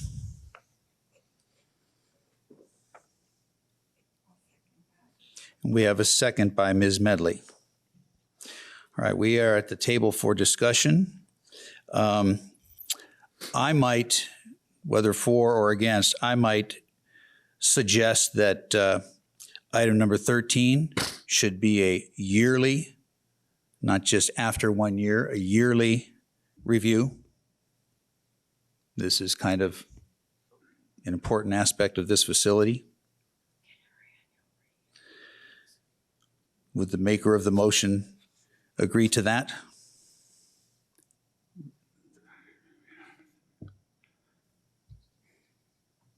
Yes, I would agree to that. And the seconder? I'll second it. Okay, it's been already seconded by Ms. Medley, and she agreed. Further discussion? Mr. Mitchell. The number 5, the way the motion stands, I believe that we are allowing transfer of animals during business hours. Did we say yes, emergencies, that we're allowed to transfer animals outside of business hours? Or is transfer of animals only allowed during business hours? Good point of clarification. What Mr. I Diaz? heard was that they were going to allow to occur between 7 a.m. and 7 p.m. unless for reasons of emergency. Thank you. So let me restate that. So the number 5, the transfer of animals shall occur during regular business hours, 7 a.m. to 7 p.m., unless for reasons of a medical emergency. Does the seconder of the motion agree? No, wait, no, because now you've stated it differently. So pardon me? He stated it differently tell this me. time. So what I heard after you corrected yourself was transfer of animals shall occur during the hours of 7 a.m. and 7 p.m. unless for reasons of emergency. That's what I heard. If that is correct, you don't need to correct or say anything more. Okay. That's what the minutes will reflect.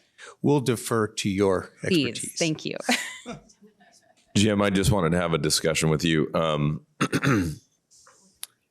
It sounds like they've, done a good job at keeping it quiet over there. So the only thing that on this conditional use permit is, 45 dogs. So they've stated that they never have 45 dogs on there at the facility at a particular time. They have daycare, and then they have a limited amount of dogs being boarded. So what do you see there before we finish this motion? All right, I'm going to go on record here. I would have a problem with 45 dogs living next door to me in a residential area. We have one complaint, written complaint to the commission from the owner that backs up across the wash about this facility. We focused today here on all of the good things, but there is one complaint. I don't believe he was the one that complained about the traffic that instigated this, but we do have a complaint. And personally, for the record, I have a dog. I'm a dog lover. I'm past president of the Humane Society and a director of the Humane Society. However, I believe this goes against our directives, our ordinance for home businesses, and I think this is taking it to an excess. I commend them on the job that they have done. I feel bad about the accessory structures that they've put together on the property, but there's my concern is the quiet enjoyment of the neighboring properties and their investment. And looking at it from my own perspective, had I known the facility was there, I probably would have used it myself. And I only live a block away. But I'm outside of the sound distance. But that's my concern is if we allow this, where do we stop it?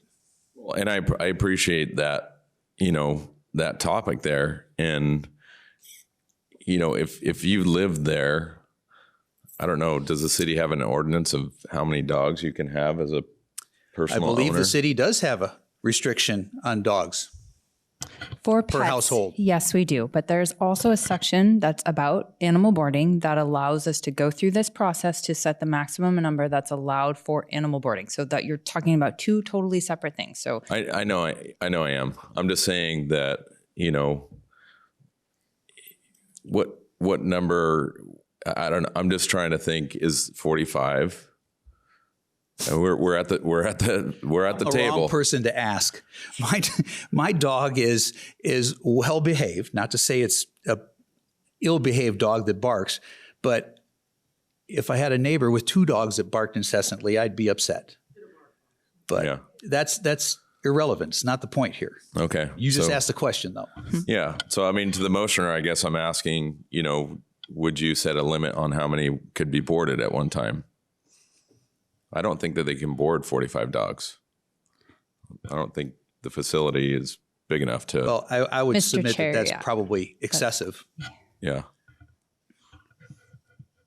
So I'm just making a suggestion to the motioner about and discussing with the commission about the maximum allotment for dogs that could be boarded overnight. Mr. Chair. Mr. Mitchell. As a private resident, what is my limit of how many dogs I'm allowed to own and have on my property in Lake Havasu? Kelly? I don't know. Six. Okay. 6. Okay. I can look that up to clarify. I don't. So have it open as a in front of me. private citizen, then I'm allowed to have 6 dogs on my property. So we're comparing a normal situation of 6 dogs in a residential area versus the 45 on this. Although we're not taking into account this is RA. So it's a larger lot. There are animals allowed on these lots, including things like goats or chickens or other animals that are not specifically in a smaller R1 or R2 situation. I would also add that we've had a history here now. It's not like this just started happening a month ago and oh God, we don't know we've had a history, years of history, and I don't see any really. I just read a stack of testimony from people that live within eyesight, and there hasn't seemed to be an issue. I think they've done a great job. They have soundproofing the kennel area, and they've put a 6-foot wooden fence up for sight. So I think right now, I don't know, maybe Luke, you guys, where did you come up with 45? That's probably the question. The 45 came up at the request of the applicant.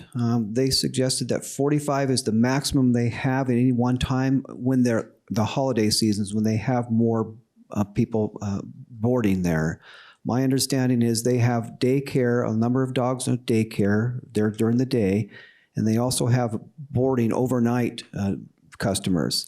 And I believe they're saying that total number of all daycare and overnight boarding that they anticipate their maximum they're asking for is 45 total dogs. Now, they're not specifying, and it's my understanding, they're not specifying how many of those dogs are boarded and how many of those are daycare, but the total number they're suggesting should not exceed 45 for the request. Can we, Mr. Chairman, can we go back to the applicant and discuss this number? We're at discussion right now. We can discuss it. Okay. And the motion, if requested, can be modified if the maker agrees. So applicant, can I ask you a question? Mr. Diaz, please come to the microphone. So your average, 7 days in a week, what is your average number of dogs at the max that you guys have had over these yearly periods? 25 to 30 dogs per day. But during the holidays, it goes up. But again, the daycare, they go home. And I only have overnights, I'm going to say 15 to 25. So you at would any given night. You would board overnight 15 to 25 dogs. And they sleep with me. I finally get to say it. Can I also make the standard that we're coming up with the size of the building is there's PAC, which is the professional, it's for the dog animal care industry. And we follow that standards. The standard is, and it's across the United States, that for a small dog, it's 45 square feet. A large dog is 70 square feet. So that is the space. So when we took into consideration the size of the building, which is 2,400 square feet, that is where that 45 dog number is coming from, is because of the square footage per dog. And that's what they're saying. And that's for playing. That's for free rein playing and boarding. Unlike a kenneled facility where you're actually having cages or dog runs, if you would go in those kind of facilities, then you're giving it a space that way. But as a free roam where they're running and interacting with everyone, all the dogs together, that is the space is 40 to 75 square feet. Thank you. Okay, so I'd like to keep my motion. I'm comfortable with number one. And just to clarify number 5, transfer of animals shall occur during regular business hours, 7 a.m. to 7 p.m. And I think it's good to say unless for reasons of a medical emergency. You're changing. Changing You're it. changing. We Don't already touch had- that one. If we're okay with that We one, already had the don't verbiage touch there. that. So if you want to make them, you can't talk right now. I'm sorry. They're asking you to change it to 8. Their regular operation hours currently are 7 to 8. You're If you want to 8. consider that, you no, can. it's 8. But I misspoke. It's 8. if you want it to be 7, that's fine. But they're currently operating from 7 till 8. 7 to 8. Okay, that's fine. But right now it's 7 to 7. So if you do want to change number 5, you're going to have to make a motion to modify your previous motions and then just state the ones that you want to change. Okay, so I want to keep the motion and I want to modify number 5 Okay. to 7 to 8. Okay. 7 a.m. to 8 p.m. 8 p.m. unless for reasons of an emergency. Yes. And then number 6, the premise. Six we're leaving, right? We're leaving other than saying the premises shall be limited to not more than one customer at a time. Yep. And don't say anything. We're leaving that one alone. So Okay, we're now, leaving it alone. Okay. now if you want to change number 1. Number 1 stays the same. Everything stays the same. And you already changed 13. And 13 has been changed. And 13 has been changed. Nothing we said. I say then- we vote. Well, So wait, you changed it to 8 p.m. So now the seconder of the motion, do you accept the modification to the motion? I do. Okay. Okay, we have amendments to the motion by the maker of the motion, Mr. Diaz, and we have acceptance of those amendments by Ms. Medley. We are still at the table for discussion. So can I make just one comment? Medley. Because I understand what you're saying and I feel the same way. And I love animals myself, have always had animals. But I think what we have to keep in mind is this is a conditional and you're going to have to meet those requirements. And at the end of the day, that's going to be reviewed at least annually, unless there's some issue that comes up in between. So I think that's what we really need to keep in mind. I mean, you guys have been doing this for a while, and it's obvious you're doing a great job. So that's my comment. Anybody else? Before I call for the question, based on principle, I'm not going to be able to support this, and I'm sorry. Let's go ahead and call for the question.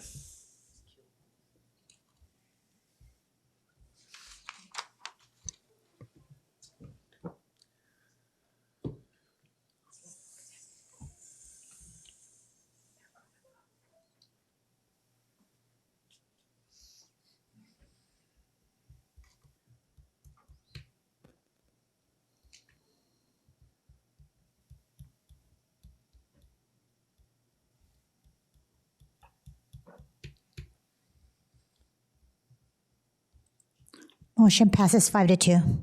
Congratulations.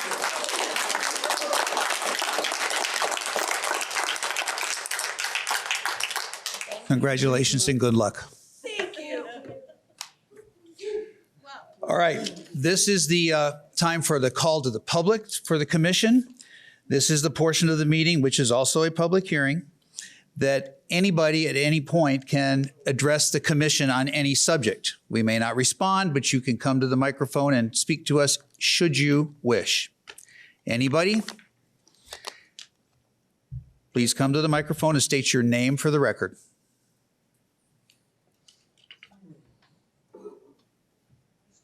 Stephen Thomas.